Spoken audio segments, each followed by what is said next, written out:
Time for another board recap podcast. How are you today, Dr. Smith? Very good. Thank you. Good. Let's dive into last night's school board meeting and let's start with good news. Never a shortage of good news. Yesterday was Veterans Day, and I know our schools do a nice job with whether they're talking about veterans and history and in their classes or having recognition programs or readings, that type of thing. But we happened to go and yesterday captured pictures from Oak Hill Elementary School and lots of red, white, and blue going on, but great to see those elementary students learning about veterans and just expressing gratitude to those who serve our nation. Yes, as we all should. Most definitely.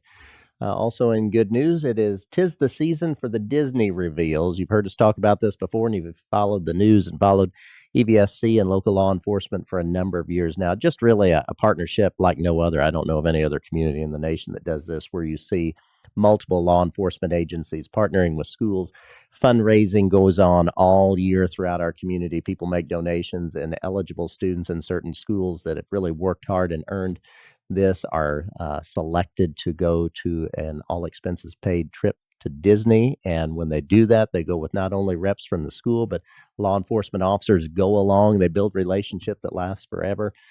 Just a great thing in our community. Yeah, it really has so many outstanding components. You mentioned the relationships that then are developed and really fostered and developed through this program with law enforcement. And that is, I know, very important to Chief Smith, as it was to Chief Boland.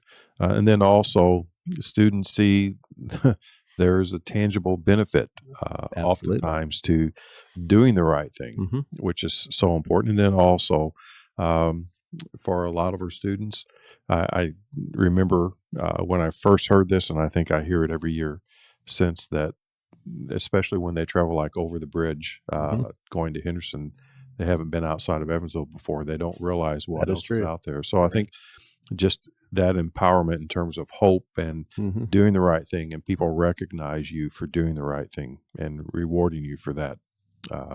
All very, very important components. Yes. And again, thanks to the generosity of our community, because it does take a lot of fundraising. We have people all year long buying different things, making donations to support this program. So it really is great. Also, last night we talked about recently, in fact, last week, the Southern Indiana Career and Tech Center held its annual college and career fair, and they had over 140 community partners who were set up at tables for all of the students to go around and just really learn about what opportunities are out there. So love having the opportunity to partner with these businesses and organizations so that our students can see what lies ahead for their future. And that was last week at the Career Center. November, cause for applause. We were able to hand out on Friday afternoon to Esteban Ramirez, the head custodian at Plaza, who you've known for a while. Yes, I have. Got to know him when he was the caretaker of the yard and grounds at Wright's. Did a great job there. And, it's he has a job description that, is that of a custodian.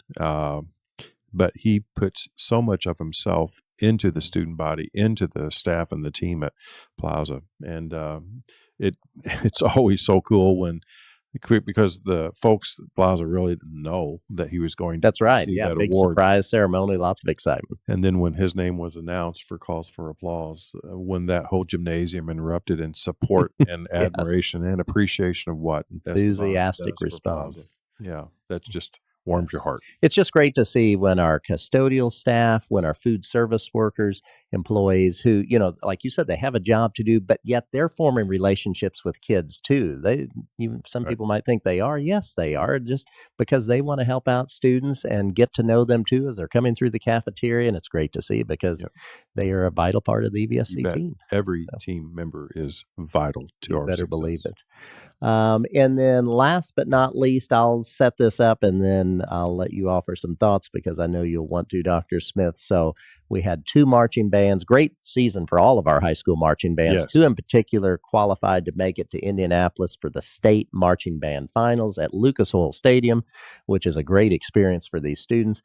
The Mighty Marching Panthers of Wrights High School finished in 9th place, and then the Green Brigade from North High School finished in 2nd place. Of course, they had won their division last year, came in 1st. This year came in 2nd. And so just incredible for both those programs. And I'll let you take it from there. Truly is. When I look at my former life, Right. being a high school band director, I know how difficult it is to just even get into state finals. But as you said earlier, all of our marching bands had phenomenal seasons this year, probably the best in my memory. But just to see the teamwork of the staff going above and beyond, of the students pouring their heart and soul into their work, and then the parents, the booster groups are so important to our marching It bands. takes so many people And to just to make see this. all of that coming together, it just really warms your heart. And And you it got to be just, there, I know, yes, Saturday. You were even on the field for part of it, and so right. you got a front row seat at just seeing everyone from students to parents to staff just Mm, all working together. yeah. And in my comments last night, uh, looking back at the marching band state finals, looking at New Tech, they had an open house for their robotics Mhm. program, and just the students, the way they handle themselves, very warm, engaging, acting as professional young men and women, Mhm. which they are. And then also got to see their archery team in action. Just the incredible things that are happening at New Tech. What we saw at Plaza, I was able to read to the kindergarten class at Lincoln, as well as the Mhm. second grade I think I class. saw a picture of you sitting on the floor with the students. I mean, you were I'm right glad there you didn't with see a them. picture of me trying to get up. Right. But Exactly.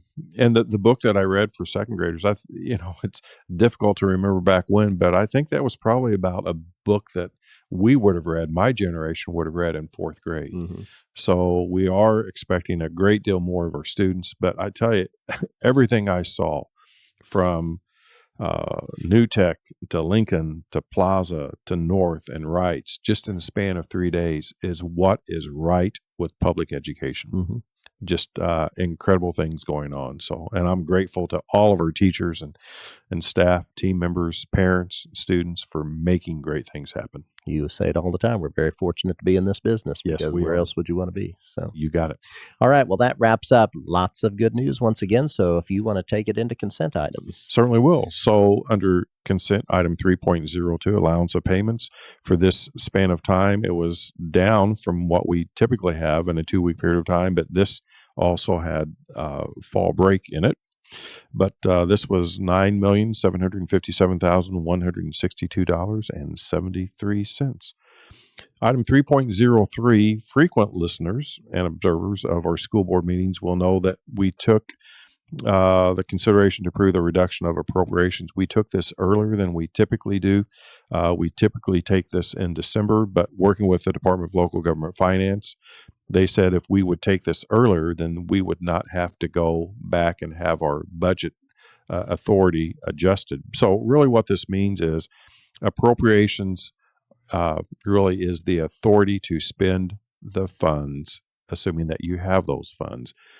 So, if you do not reduce and or use appropriations in this case, then those appropriations would roll into next year. Well, that's why we always, what I call, kill the appropriations or reduce the appropriations, because this specifically is attributed to the rainy day fund, and we're blessed to not have an emergency where we have to And use tell those us again, funds. rainy day fund for a corporation like us, it is what?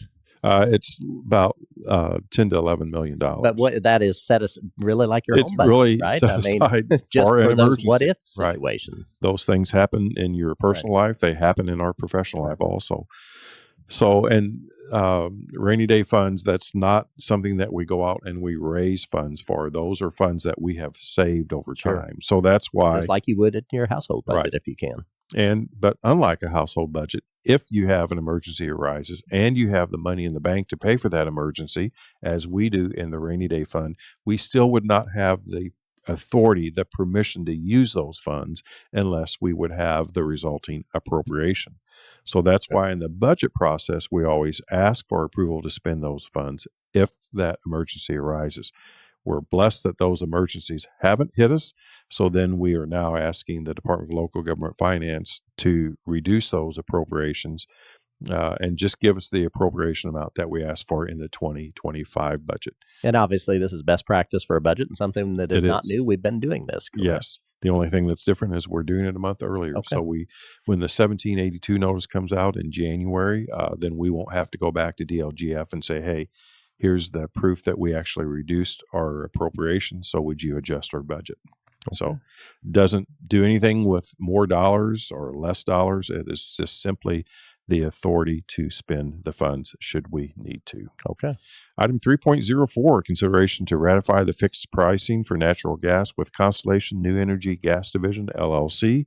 So we were very fortunate to have a great partnership with them, and we have been very blessed to time when we lock into a contract for natural gas. We've been very fortunate with their expertise to lock in when gas prices are at a low. Certainly, you want to be strategic about this because it does make a big difference in cost. And we spend more than $7 million on utilities. So if we can save some funding on getting a lower price for our natural gas, that is money that then can go back really into no the classroom. Different than in the household budget situation. You stop and buy gasoline for your car when you see gas prices have dropped, not when they go up, if you can time it that That's way. correct. And I know a few people that will drive several miles to save a penny per gallon. We won't go into the wisdom of that, but let's just move on. All right. Item 3.05, consideration approved change order number 2 for Oak Hill parking lot paving project of 2024. So this was really a deduction for $43,164 because we had put in the overall bid an allowance for patching. So, and when you think, well, patching, when you're doing overall paving, patching in this instance really is to firm up the base, the substructure, which has weakened, which allows that pavement to deteriorate over time. So we didn't need this in this instance, and it was included in the bid. So therefore, there's a deduction of the $46,164. Okay. And then the last item under consent was a consideration to approve the professional services consultant agreement. And that was approved, which is a great thing because Pam has, she retired from us. We had an arrangement with her that is expiring. So this is an extension of that arrangement. She is happy to keep her expertise around as long as possible. Is great. And we're also going to transition to a new software platform. So I know that her experience will be invaluable in assisting us to successfully navigate that new platform. Most definitely. And then that takes us to personnel recommendations. Yes. So that is there for your perusal if you would like to see the activity when it comes to personnel. And then under action. Yeah, one item. Yeah, 5.01, the consideration of the proposed calendar for the 25-26 school year. Jason, why don't you take that over since you head up that calendar committee? Well, and you have said this, I've said this as well, Dr. Smith, and this is going out everywhere today to all of our stakeholders, both internally, families, externally, all of that, because we want people to be aware of this. But I think you and I have talked about this. This really did turn into an excellent school calendar, we think. Yes. When you look at it, we have to do 180 days of instruction. That's state law in the state of Indiana. But we start about the same time frame that we've always started. If you look back the last 10 years, within a few days, we end the school year right before the Friday before the Memorial Day weekend. Very popular fall break the last 2 years of having a week-long fall break the week after the fall festival. So we've kept that in place. We always have heard that people really appreciate 2 solid weeks at the holidays. So we have a 2-week winter break during that time frame. Of course, a week at spring break. We almost always do an EVSC the last week of March. Couple of changes for this next calendar. If you remember, this year we had a day where students were not in attendance in the fall for a staff professional day, collaboration day for them to really work together and plan. Met with so much success from our teachers and staff having that time. They always need more time. So for next year's calendar, we're going to keep that day. And then we're also, which falls at the end of September, we're going to put another one of those days at the beginning of March. And those kind of fall at the end of the grading periods, into the first grading period, end of the third. And then another change, we have listened to parents for several years that have said, for the soft start, can you flip the alphabet? So we're going to try this. We're going to do a lot of reminders. I'll say that in advance so people don't forget. So this year for the soft start, we'll do 2 days with K through Z last names. They'll go first. They'll go first on the Monday and Tuesday, August 4th and 5th. Then on the 6th and 7th, they'll stay home students A through J will come to school. So we're going to try that. Yeah. We've had parents say that, so we'll give it a shot this year and see how that pans out. And we'll remind people several times. But it really is, I know you've thought so too, a calendar that's going to be very beneficial for everyone involved. No, I certainly agree. And it really is now kind of a format that's set up. Really is. Staff development day, and then you have the quarter, then you've got a week off. Staff development day, for the second quarter, and then we have 2 weeks holiday break. Come back, teachers have a staff development day, have the third quarter, and then we'll have spring break, and then the staff development day for the fourth quarter, and then we will finish school up before Memorial Day. That's right. Then we do have 3 built-in potential makeup days. Of course, we'll either be not in attendance if we have a mild winter. If we have to cancel school for winter weather, then we'll be able to use those potential makeup days. And I, for one, am praying for a mild winter. You like winter, you may not agree with you, but so yeah, looking forward to having this in place. We appreciate the board's approval on this. Yes. And so that will be here before we know it. And speaking of being here before we know it, I think you said recently to our leadership group, if you have anything you need to get on board agenda, the time is now, because we only have 2 meetings before the end of 2024, and that's hard to believe. Very hard to believe. Thanksgiving is just around the corner. Yes. We'll have one more board meeting on November the 25th before Thanksgiving, and then it's Katie bar the door before the holiday season. That's right. And then that will bring the end of the first semester. So appreciate you taking the time to go through everything with us Always today. my pleasure, and I appreciate the audience for listening and watching. Thank you.